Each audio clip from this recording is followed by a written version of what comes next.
My generation's passion for social rights activism is only becoming stronger. When an issue upsets us or resonates with us, we hate it. We hate climate change. We hate racism, sexism, or homophobia. And while I am not trying to push a certain viewpoint, I think that many of us can agree that these are justified things to hate. But this mindset, unfortunately, is not just reserved for social rights issues. We have begun to apply it to people. And ironically, as a result, a generation that is probably by far one of history's most tolerant of all groups of people has become a generation that is incredibly intolerant of other individuals. I like to think of this as the mindset of a 2-year-old. Think about what happens when you step on a 2-year-old's toe. Probably a lot of screaming and crying. And sure, their toe probably hurt when you stepped on it. But they don't know where you're coming from. Maybe you didn't see their toe and stepped on it accidentally. Maybe you stepped on their toe to avoid stepping on something else, or to avoid hurting yourself. Or maybe with bad intentions, you went and you stepped on their toe. However, after that, realized you were in the wrong and tried to make amends. Surely, in any of these cases, you should be forgiven? Well, not according to my generation. We cannot comprehend the fact that people make mistakes. We cannot believe that something that might feel hurtful to us is actually the right thing to do. Most worryingly, we cannot forgive people for their mistakes, not only after they have just apologized, but even after they have shown that they can do better. We have the idea that people can never change, so as a result, we never change our beliefs. But who are we to become the ultimate deciding factor of who is a good person and who is a bad person? Who are we as generations to preach tolerance and inclusivity while not being able to tolerate the fact that people make mistakes, people stuff up? Who are we to decide that our idea of what is morally the right or wrong thing to do is the correct one? And who are we to say that people cannot change and cannot redeem themselves? As much as we are the ones who hate being told that making one mistake has the potential to jeopardize our future, we are the ones who allow for this to happen. Take Jenna Marbles, who, as a YouTuber in 2012 and 2013, unintentionally produced racist and misogynistic content. 7 years later, in 2020, people began to dig up these videos from her past, which ultimately resulted in her ending her career on YouTube, even after apologizing and taking these videos down.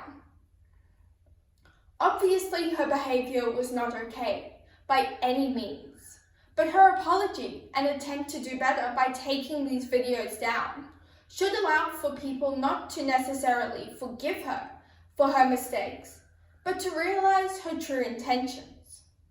Obviously, we must not commend. In fact, we must speak out when somebody stuffs up.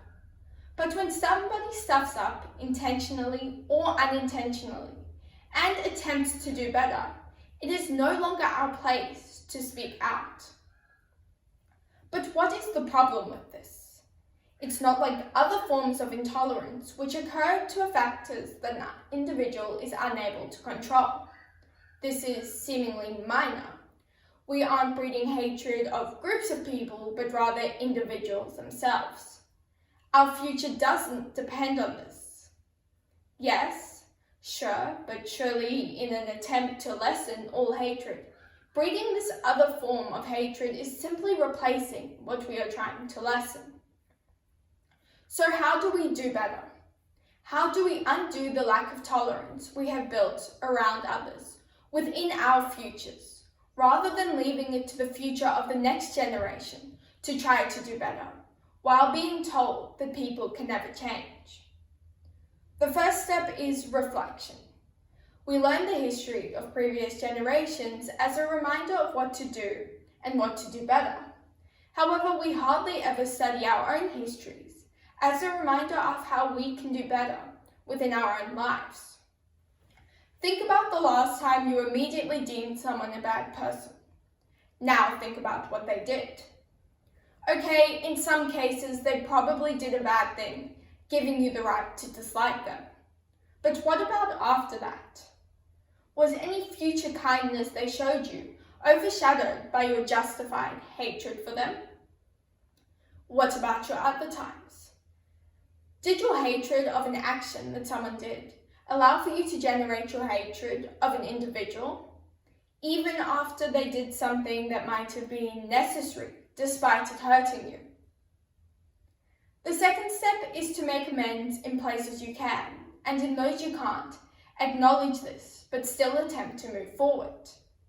Apologies do not guarantee forgiveness. Admitting your mistake does not mean you have improved, but it does mean you are willing to make an effort. Realizing that in some situations you cannot apologize, as it may be pointless or meaningless to do so, is important. However, it does not mean that you must not move forward from your past. So now you've acknowledged your mistake, both to yourself and potentially others. So you'd think that the hard part was over, but it does get even harder. Because now, instead of reflecting on your past, you must reflect on your present. We must develop a hyper-awareness of our ability to immediately deem people good or bad, when in some cases we may have been the bad ones. We have to allow for others to change if we want others to allow for us to change. The true test of character is not how we react to the actions of others, but rather how that reaction affects our opinion of that person. Whether we can acknowledge the changes and positive improvements of people as we can with our rapidly changing world. We cannot expect for our world to remain the same, from our past to our present, or our present to our future. So we cannot expect for people to do this either. So let's evolve from our past by realizing that others can evolve from theirs.